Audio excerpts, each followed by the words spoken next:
Siendo Honestos llega a ustedes gracias a Clínica Abreu, Banreservas, Senasa, Seguros Reservas.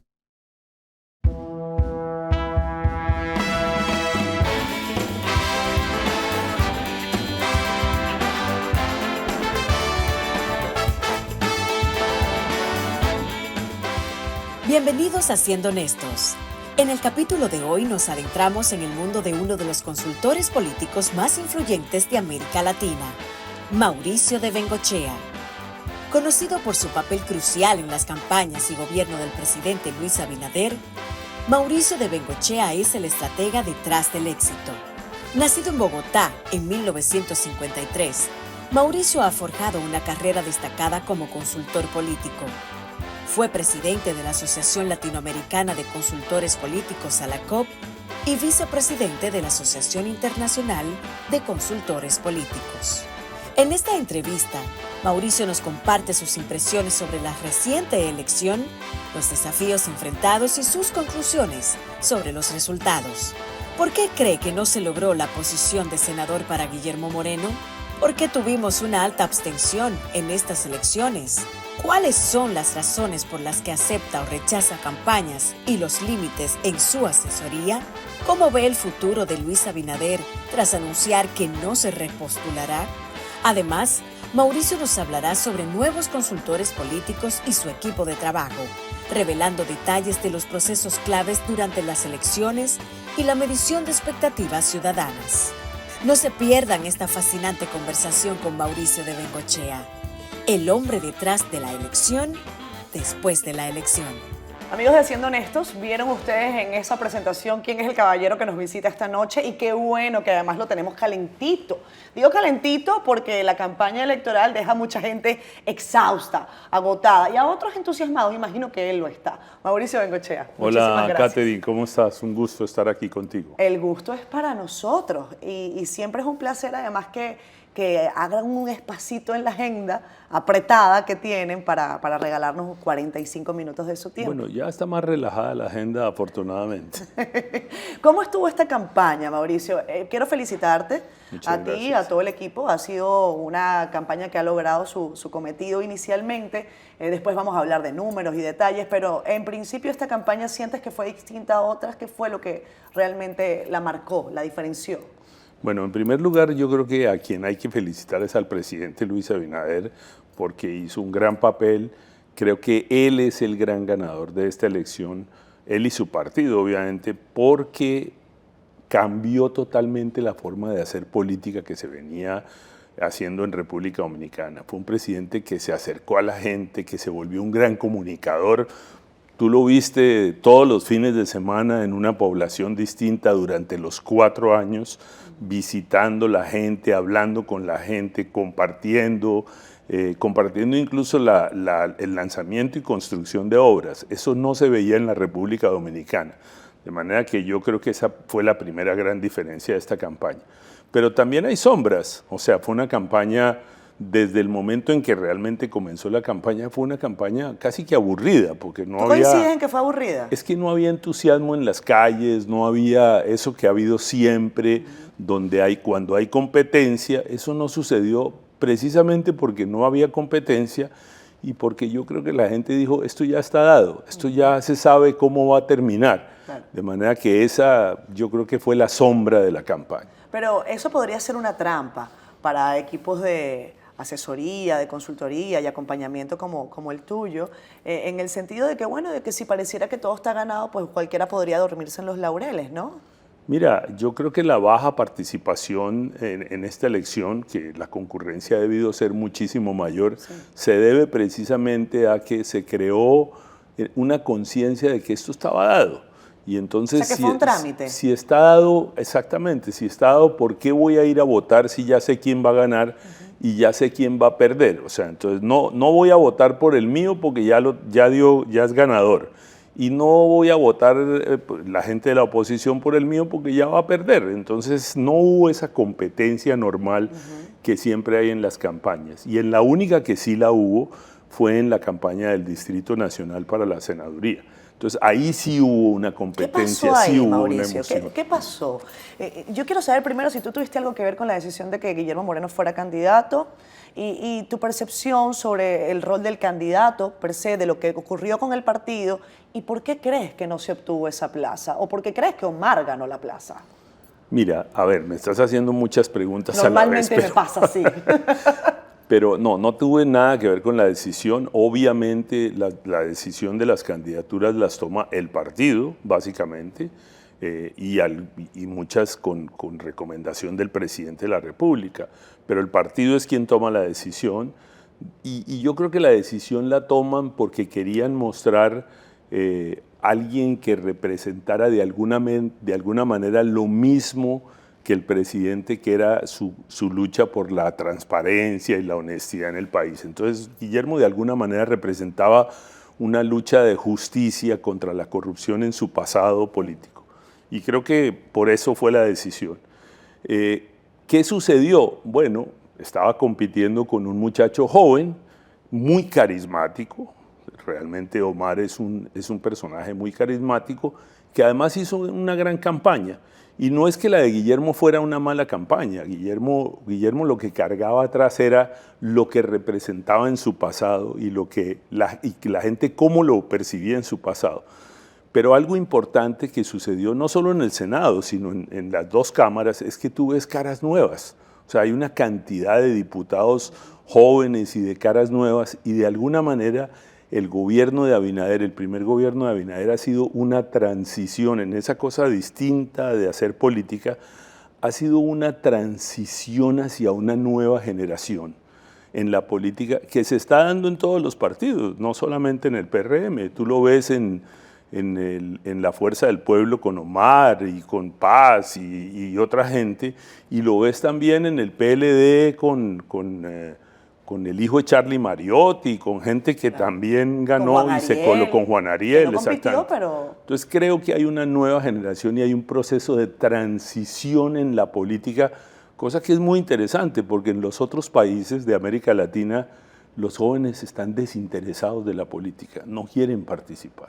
¿Aquí tú sientes que va a haber un cambio generacional pronto o que ya se está dando? Yo creo que se está dando, digo, las cosas en política nunca se dan de la noche a la mañana, o sea, nada es como pronto. Nada en la vida. Claro, es un proceso, pero creo que este es un país que tiene la ventaja de que viene dando una transición de la política de los viejos, digamos, tradiciones de la política y de los liderazgos tradicionales de la política. Se está dando una transición hacia una nueva generación. Y eso me parece muy positivo. ¿Y qué votaste? Voté por primera vez. El presidente Abinader, y se lo agradezco mucho, me hizo en su primer gobierno, en el primer año, me dio la nacionalidad y entonces me brindó la oportunidad de votar por primera vez y obviamente voté por el presidente Abinader. ¿Y cómo te pareció el proceso de votación? Me gusta preguntar, sobre todo cuando se tienen experiencias con otros países, lo que es el día de la elección en cada uno de los países. Hay gente que dice que el dominicano no conoce la tristeza, porque es permanentemente alegre, que incluso baila sus penas, que canta sus penas. Y bueno, creo que eso es un poco lo que nos identifica acá. Mira, sí, sin embargo vi varias cosas el día de la elección. Lo primero es que vi poca participación, o sea, en la mesa que me tocó ir, yo fui al Centro Babeque y la verdad fui temprano y quizás eso también tiene que ver, pero no había mucha afluencia cuando yo fui, o sea, la verdad era poca afluencia. Me dio mucha alegría ver que los delegados de mesa y la gente que estaba cuidando, digamos, las urnas y que estaba atendiendo el tema, eran jóvenes también. Entonces eso ratifica el tema de que aquí hay una nueva generación interesada en la política. En mi país, por ejemplo, cuando a los jóvenes los llama la Registraduría Nacional del Estado Civil, que es lo que es la Junta allá, la gente siempre busca una excusa para no ir. Y entonces los que atienden las mesas son siempre personas mayores de 50 años. Es muy raro encontrar jóvenes. Aquí no, aquí estaban todos los jóvenes metidos en las mesas, eran delegados, estaban participando y eso me parece también importante. Evidentemente, y yo contaba hace algunos días acá en CDN, que el resultado está allí. El presidente Abinader ratifica su posición, tenemos a un Leonel Fernández que se crece en la oposición de manera evidente y a un Abel Martínez que mantiene un 10% de popularidad, algo bien complicado para un partido que había gobernado durante tantos años, República Dominicana. Pero esos eran los números que esperaban ustedes, o sea, esperaban 57, se hablaba, incluso había gente que se aventuraba y decía casi 80%, lo que parece que genera como un efecto agridulce. Mira, yo soy de los que cree que no fue inteligente decir que vamos a llegar a 80% ni vamos a superar 70%. Uno lo que tiene que decir es vamos a ganar en primera vuelta. Si uno quiere motivar a la gente a que vote, tiene que decir salgamos todos a votar para ganar en la primera vuelta. Pero si das un número demasiado elevado, pasa lo que de pronto sucedió, que es que la gente dice, pero ¿para qué voy a ir a votar si ya tienen 70%? Entonces creo ¿Tú crees que eso fue un error? Yo pienso, hoy en día analizándolo, pienso que pudo haber sido un error haber dicho eso. Creo que lo que hay que decir es, vamos a ganar en la primera vuelta, salgamos a votar en la primera vuelta. Con respecto a los partidos, es muy interesante lo que sucedió, porque fíjate, un partido tan poderoso como el PLD, que duró gobernando el país 20 de los últimos 16 años. De los últimos 24 años. De los últimos 24 años, perdóname, de todas maneras salió muy debilitado. Más allá del 10% de Abel, que tiene una carrera por delante, porque Abel es una persona joven, el partido está muy quebrado.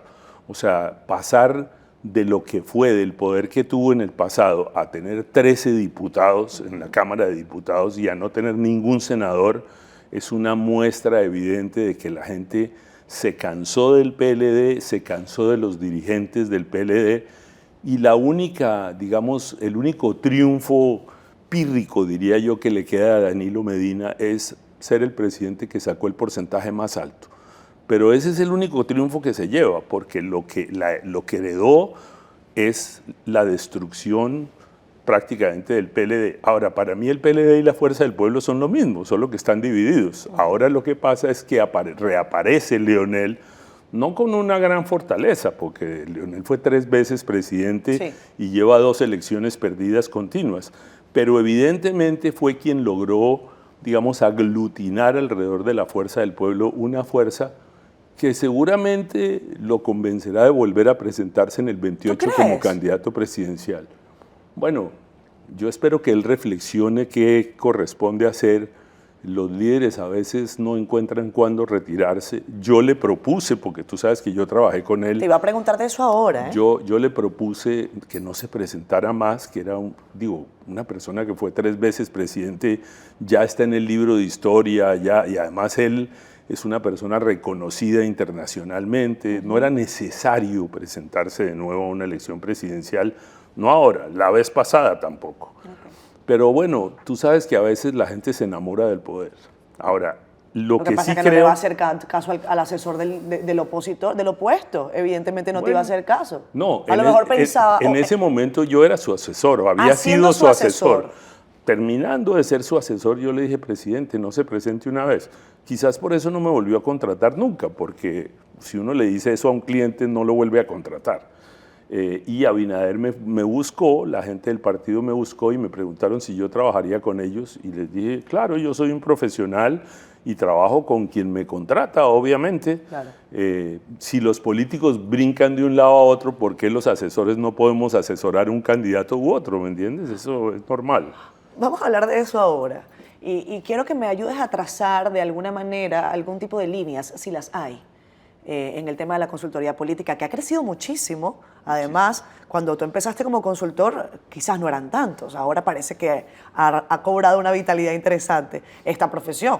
Mira, cuando yo empecé hace 44 años como consultor político, mi primera campaña presidencial siendo un junior y trabajando con consultores americanos fue López Miquelsen en 1982 en Colombia. O sea, te imaginarás, hay un recorrido muy largo. Llevo 44 años trabajando, he trabajado en 16 países, he asesorado muchos candidatos, unos ganan y otros pierden. Pero de los que pierden no te gusta hablar. Bueno, a los consultores en general no nos gusta hablar de los que pierden, pero No te preocupes, pero seguramente te está llamando uno de los que perdió, te está diciendo no eches ese cuento. Pero cuando se pierde, se aprende más. Claro. Por lo menos quienes hacemos el ejercicio de analizar, y yo lo hago no solo cuando perdemos, sino cuando ganamos, Te iba a preguntar. de analizar qué se hizo bien, qué se puede mejorar, porque siempre se puede mejorar, y qué se hizo mal que hay que corregir. Yo siempre lo hago. De hecho, ya empezamos a hacerlo con el tema de los exit poll, que creo que todos fallamos, entonces creo que es importante analizar qué pasó. ¿Qué pasó? ¿Por qué fallaron? Me vas a contar ahora sobre esas líneas, sobre los errores y sobre también los aciertos. Es interesantísimo que hayas venido hoy haciendo esto. Regresamos ya.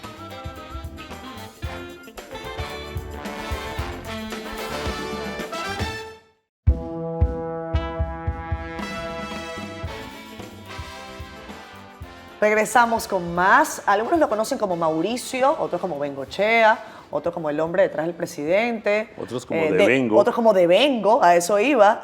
¿Cómo te gusta que te llamen?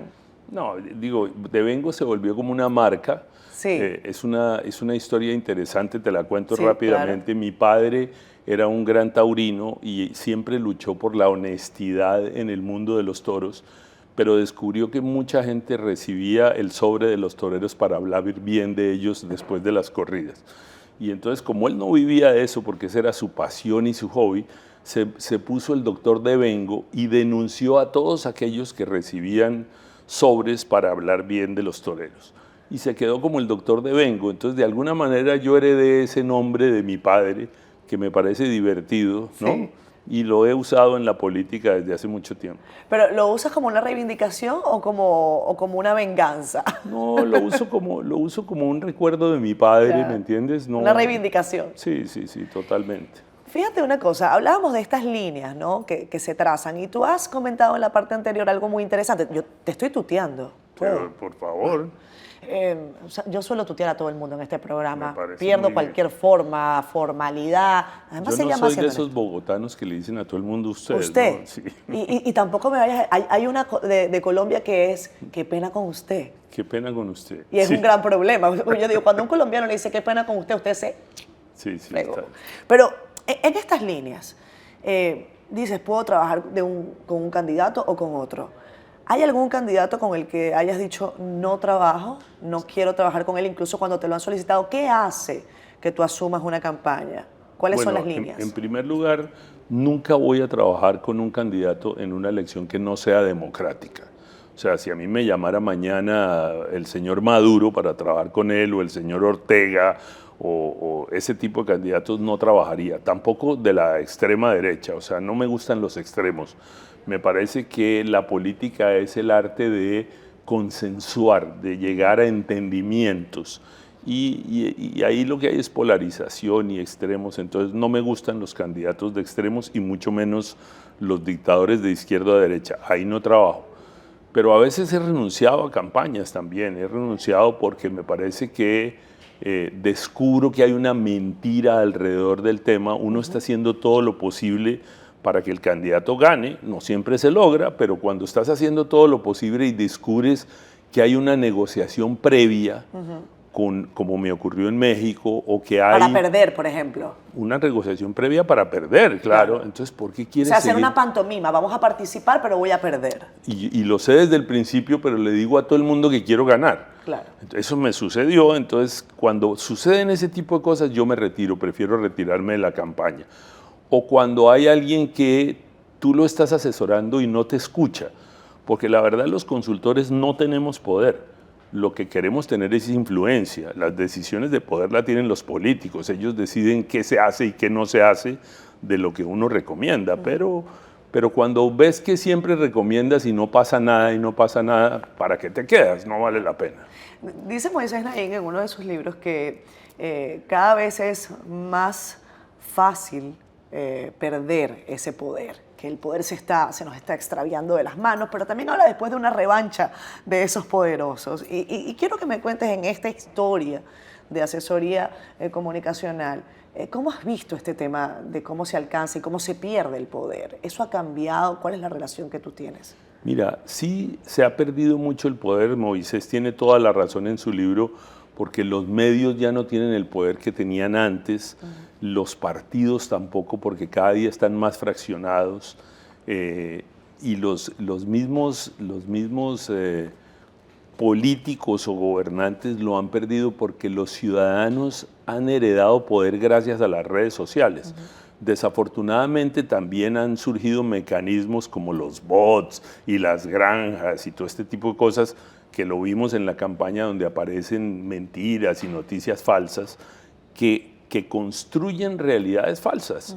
Entonces, pero los ciudadanos hoy tienen el poder de ser un actor no pasivo de la comunicación, sino que son actores de verdad que participan, que pueden tener influencia entre sus grupos de amigos, entre sus gentes, digo, y cuando son influenciadores, mucho más, porque logran llegar a, digamos, a una masa importante. Exacto. Eso ha cambiado mucho, entonces. Totalmente, la política ha cambiado. Cuando viste esta nota de voz que le crearon al presidente Abinader, deformándole la voz con inteligencia artificial, la campaña se puso un poco pantanosa al final. ¿Qué hiciste? Bueno, yo salir a decir que era falso, por supuesto. O sea, salimos a armar toda una operación, digamos, de comunicación a través de las redes, contando que era falso, como sucede muchas veces que salen noticias falsas y lo que hay que hacer es evidenciar que son falsas. Pero me pareció complicado que ya se esté utilizando la inteligencia artificial no para divertirse en la campaña o para hacer campaña negativa, que yo no estoy en contra de la campaña negativa. Lo que estoy en contra es de las campañas mentirosas y falsas que crean cosas que no son. Y aquí se estaba utilizando la voz del presidente a través de la inteligencia artificial. Y eso yo creo que desafortunadamente es algo que vamos a ver en los próximos años en todas las campañas del mundo.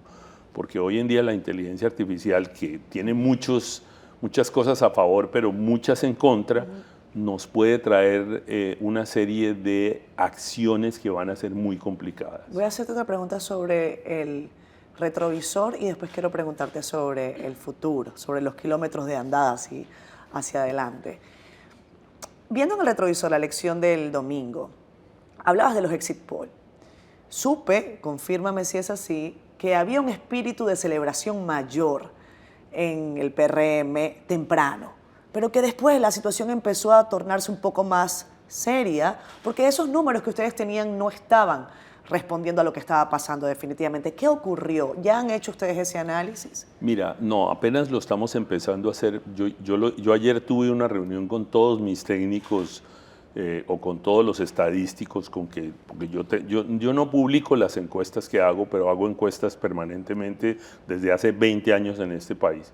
Y es la primera vez en la historia que el exit poll nos falla, sobre todo el de la capital. O sea, fue increíble. ¿Ustedes pensaban que Guillermo ganaba?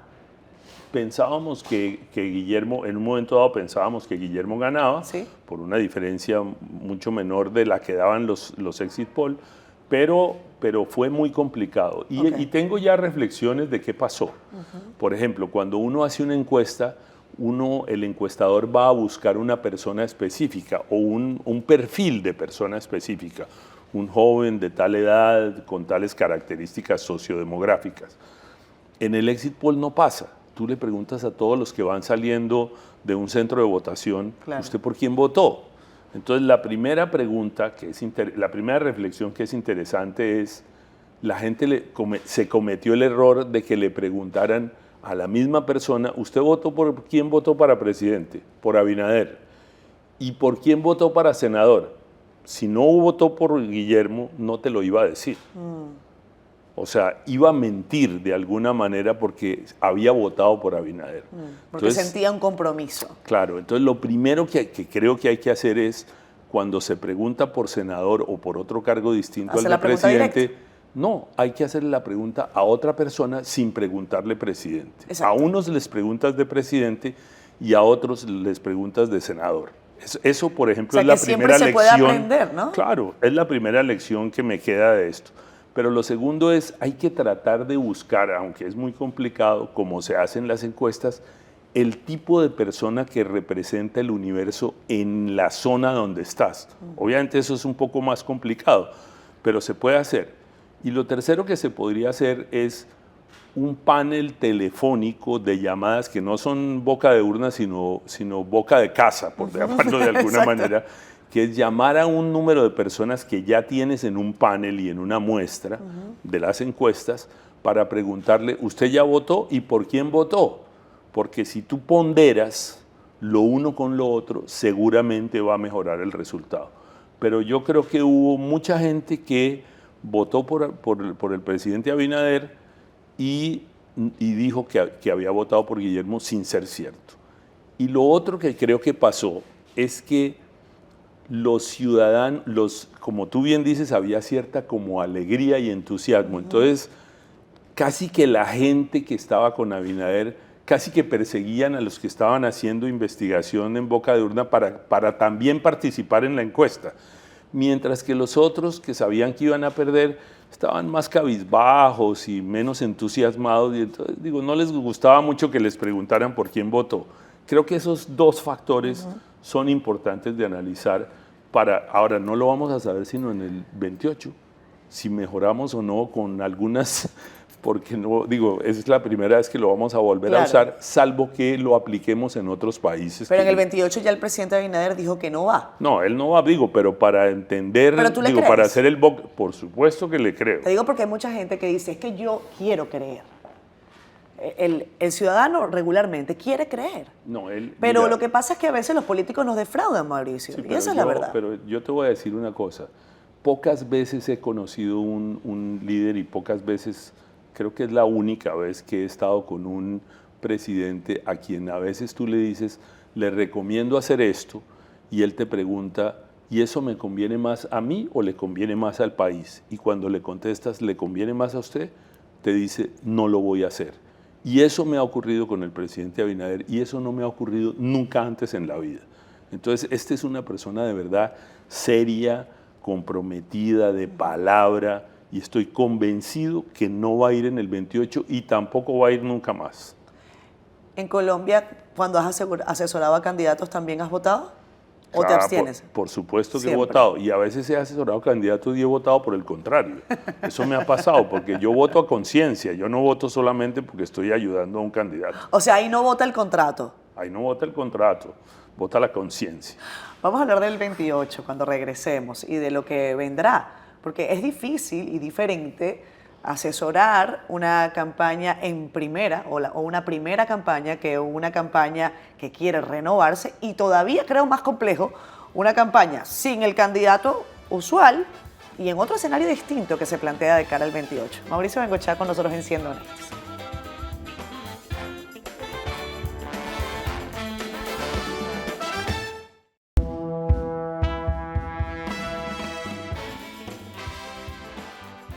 Regresamos con más. Mauricio Bengochea está con nosotros. La pregunta de orden de este programa es si usted es honesto, si eres honesto, así se llama el espacio. Si eres honesto. Siempre he sido honesto. Siempre he sido honesto en toda mi vida y creo que una de las razones por las cuales he construido una carrera como consultor donde se me respeta en el medio es porque creo que yo he hecho todo lo posible por mostrar que no soy el marketinero para vender al consultor, sino el serio de los consultores. Cuando tu esposa cocina algo que no le queda, ¿también le dices que está bueno? Le digo que está bueno y no solamente le digo que está bueno, sino le digo que está horrible. Entonces le estás diciendo, estás siendo honesto también. Pero en tu caso, Ahora, ella cocina mejor que yo. ¿cocina quién mejor, ella? Los dos cocinamos, a mí me gusta mucho. ¿Te gusta? Yo tuve cuando viví en París estudiando ciencia política, mi roommate era un mexicano que terminó siendo el chef de López Portillo en México, del presidente López Portillo, y que estudió en el Cordon Bleu. Entonces yo aprendí a cocinar con él. Ah, no, perfecto. Pero mi mujer es de familia de origen árabe, donde la comida es espectacular, de manera que siempre que hay comida en casa yo le digo, y yo tengo invitados, le digo, por favor, comida típica árabe.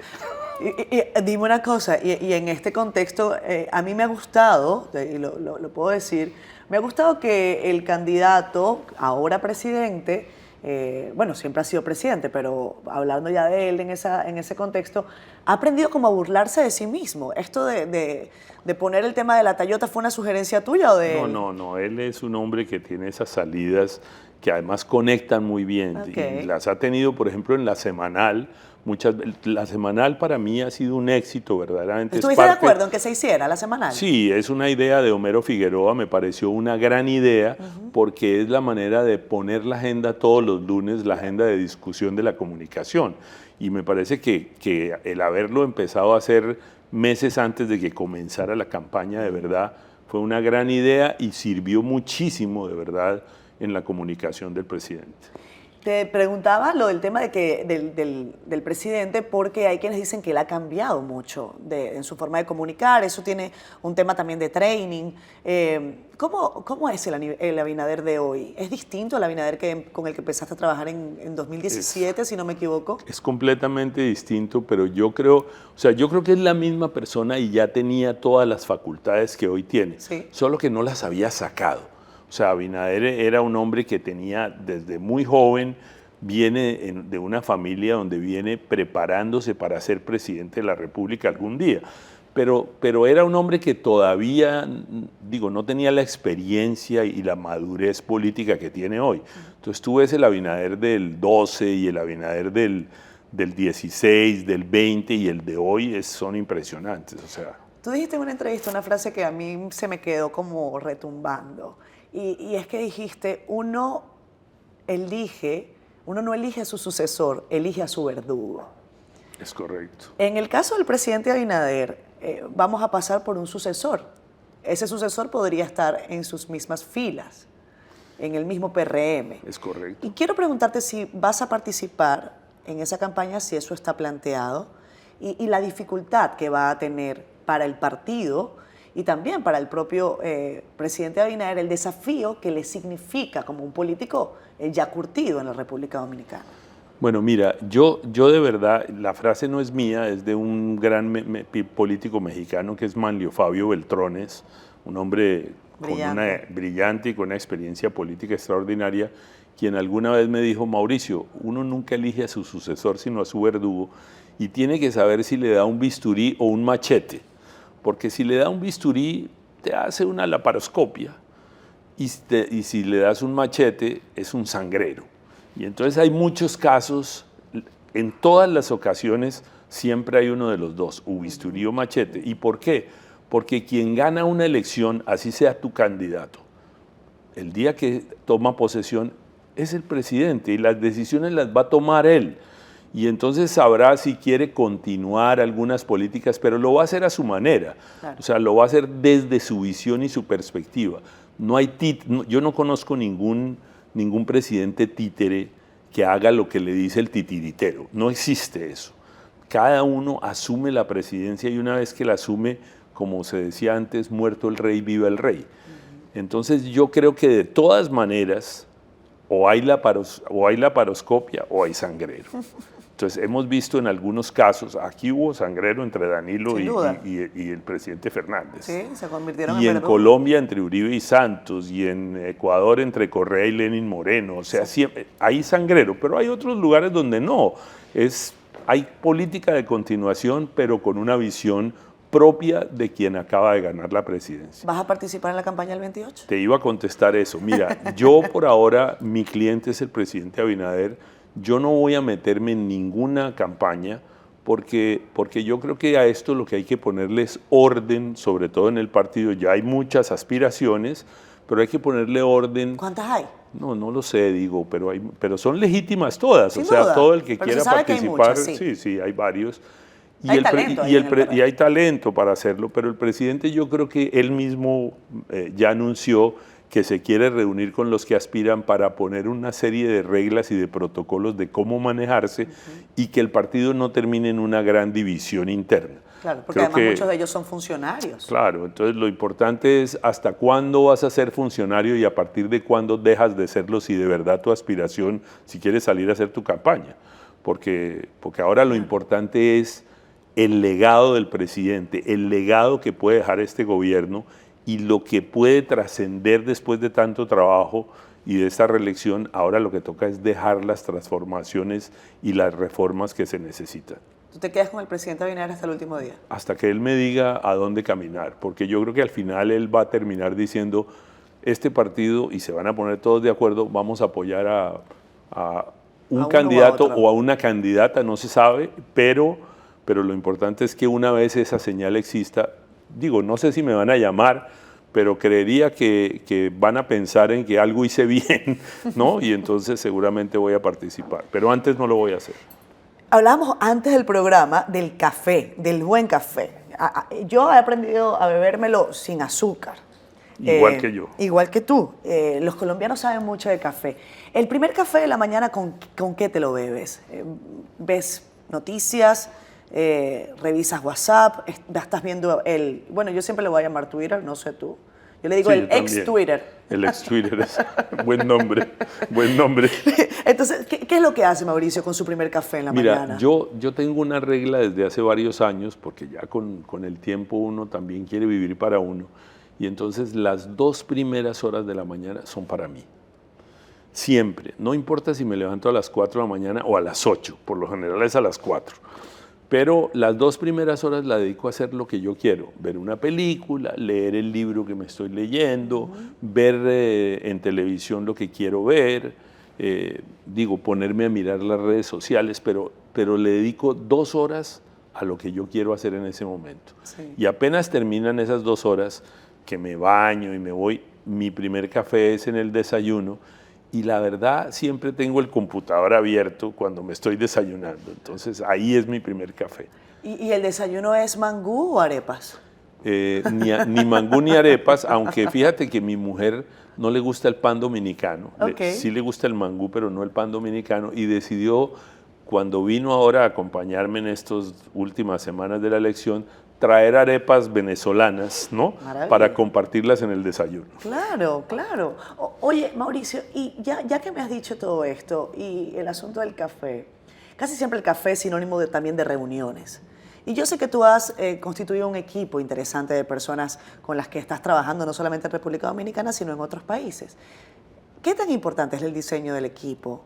Y quiero que me hables de eso, porque la gente ve a Devengo, pero ahí hay muchas personas que cada una tiene una dinámica diferente. Mira, uno no le podría ir bien si no tiene un buen equipo. Y la verdad yo siento que tengo un equipo muy talentoso. Yo tengo, a diferencia de muchas compañías que tienen la pirámide así, Sí. yo tengo la pirámide así. O sea, yo tengo en la cabeza de la pirámide ahí 16 o 20 consultores estrellas que pueden manejar una campaña en cualquier lugar de América Latina, que son buenísimos. Y hay gente, digamos, hay estrategas, Sí. hay investigadores, hay expertos en comunicación, en redes sociales, en diseño gráfico. Silvia Molina, por ejemplo, que la descubrí en este país, es una superestrella. Siempre hablas de Silvia, es verdad. Que ella es, de verdad, que creo que es de talla mundial. Juan Basanta, que es un gran cinematógrafo, Janio Lora, que es un gran creativo. Hay un equipo muy bueno de gente trabajando conmigo, Edgar Gutiérrez, Pedro Paul, o sea, hay una cantidad de gente que son muy buenos, cada uno en lo que hace, y yo me siento que eso me enriquece. Yo siempre he creído que uno se debe rodear de gente mejor que uno. Hay algunos que les gusta rodearse de gente que no los opaque. Claro. Eso no me pasa a mí, yo pienso todo lo contrario. Te tienes que rodear de gente que admires y sientes que son mejores que uno en cada tema, porque eso es lo que te enriquece y te hace ser bueno. Este programa tiene un poco también de cómo la gente ve la vida, un poco de la filosofía, ¿no? En cada una de nuestras acciones mostramos un poco de lo que aspiramos ser y de cómo queremos ser. Y yo quiero preguntarte, una vez que se alcanza el éxito, porque creo que has tenido una carrera exitosa junto a tu equipo, ¿cómo se busca la permanencia de ese éxito? ¿O hacia dónde seguir caminando? ¿Qué pone en riesgo aquello? Mira, digamos que hay varias cosas. Lo primero es que es natural que en tu equipo la gente quiera salir a formar su propio equipo. Y entonces, y eso me encanta y lo apoyo, y el que lo quiera hacer contará con todo mi apoyo. Lo que no me gusta es que esa gente termine llevándose a parte de tu equipo. Claro. Porque entonces ahí ya se vuelve un conflicto, eso Claro. en primer lugar.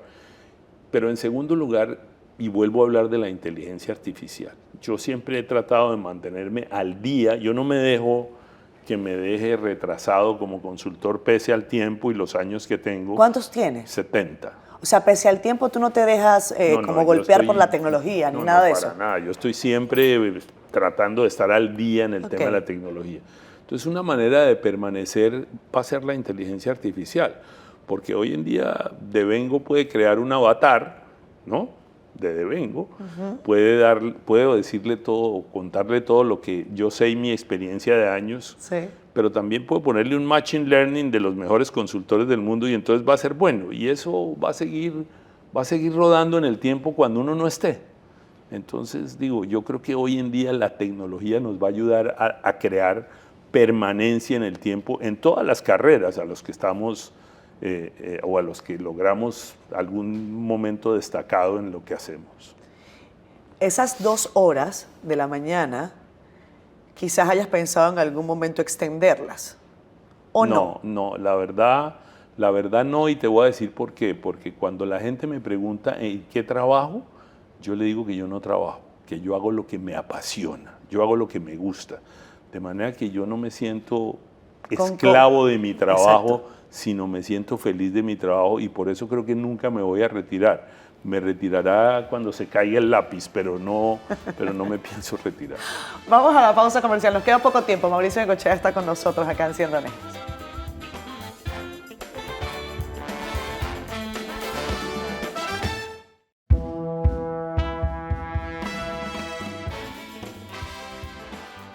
Creo que hemos tocado casi todos los temas con Mauricio Bengochea, por lo menos de lo que tiene que ver con campaña electoral. Ya sabemos que él tiene más de 20 años investigando al dominicano y su conducta política y electoral. Y me comentabas que trabajaste con el expresidente Fernández, y creo que también en algún momento con algo de la campaña de Danilo Medina por sugerencia del presidente Fernández. Es correcto. ¿Esa experiencia te da ventaja?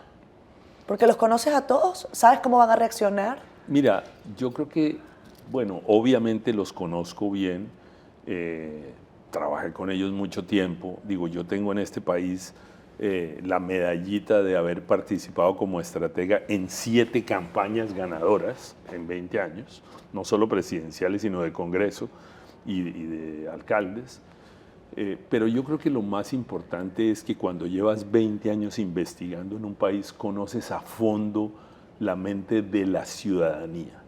A mí me encantaría que un día no nos llamaran consultores políticos, sino consultores ciudadanos, porque nosotros lo que hacemos en el fondo es entender a los ciudadanos y contarle a los políticos que creen que todo gira alrededor de la política, contarles lo que piensan los ciudadanos, lo que aspiran, cuáles son sus anhelos, sus frustraciones, y eso es lo que hacemos los consultores realmente, o por lo menos los que creemos en la data. Yo hago muchísima investigación cualitativa, y desde la pandemia para acá en República Dominicana se viene dando un cambio cultural muy interesante.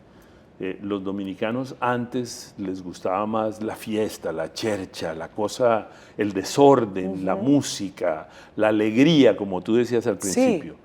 Hoy no te creas que es así. Hoy la gente quiere orden, quiere alguien que los ordene, que los discipline, que los conduzca por el camino, digamos, para poder avanzar. Del progreso. Del progreso. Decirlo de alguna manera.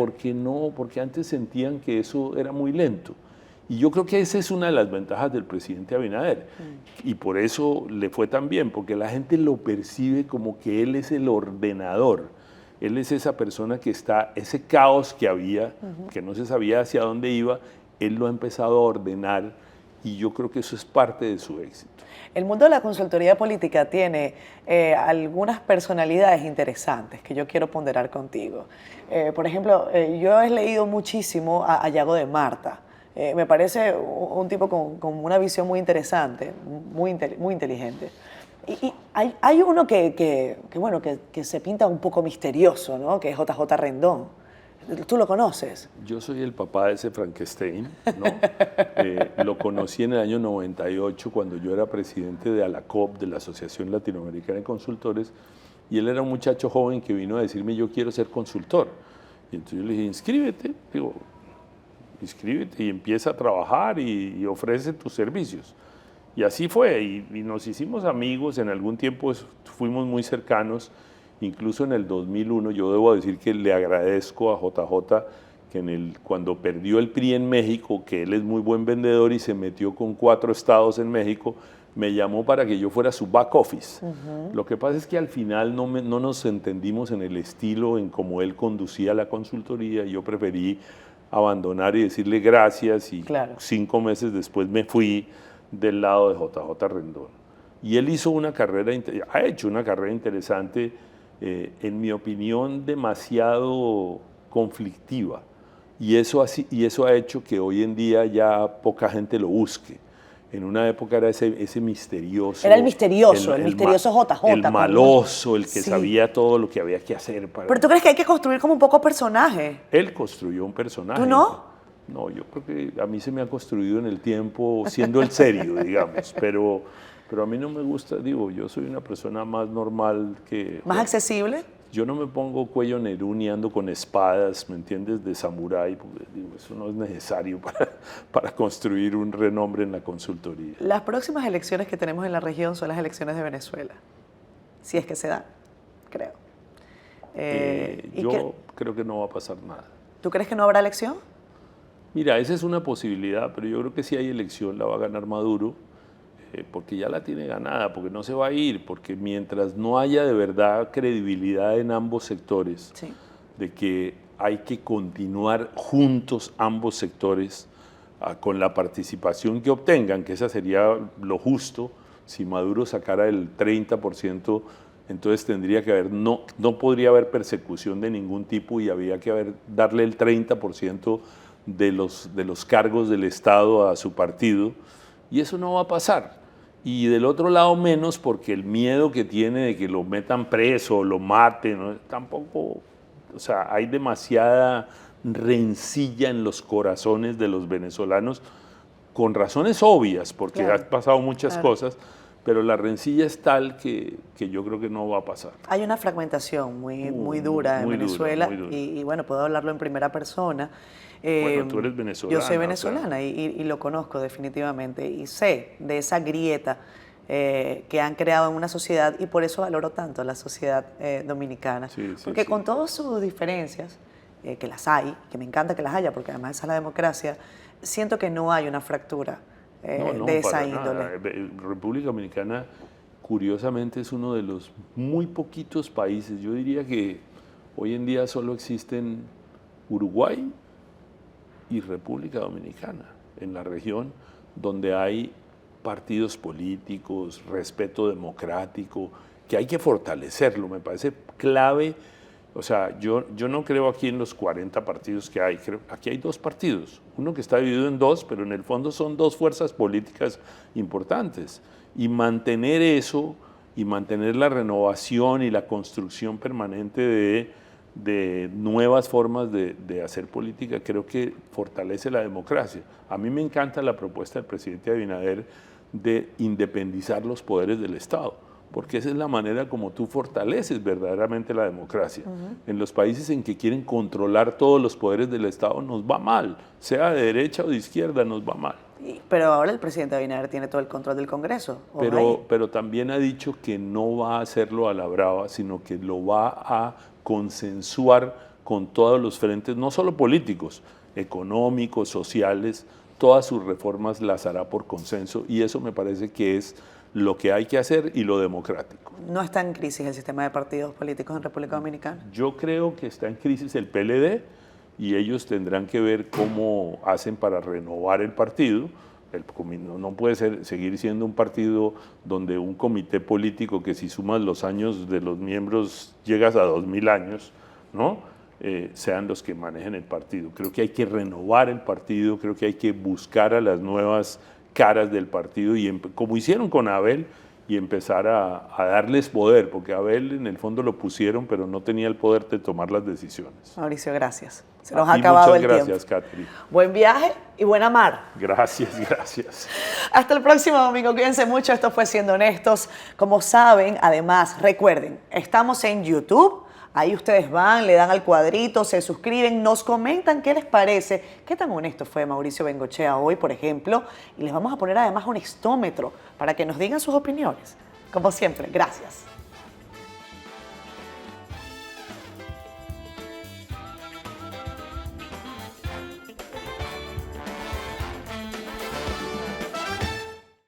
Siendo Honestos llegó a ustedes gracias a Clínica Abreu, Banreservas, Senasa, Seguros Reservas,